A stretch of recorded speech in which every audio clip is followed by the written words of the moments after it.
Alınmadı. Alınmadı. Böğrüm basmışım kesildi. Danışım mı dedi? Sizden dikkat et daha iyi. Başla. Əziz qonaqlar, bir daha xoş gəlmişsiniz. Köhnə Dadayla İstirahət Mərkəzinə. Həmişə belə xoş günlər olsun. Xoş ad günləri, xoş inşallah. Xeyir işlər olsun inşallah. Amin, amin. Təbriklər. Ellerine sağlık. Evet.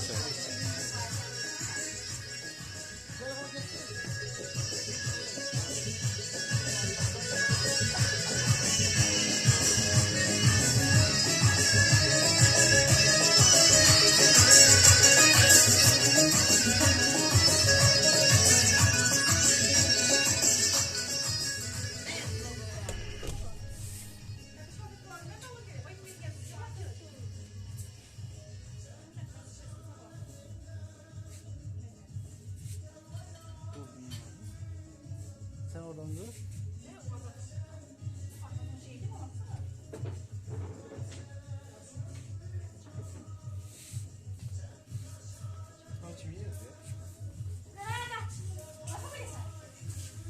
Halim ben açayım.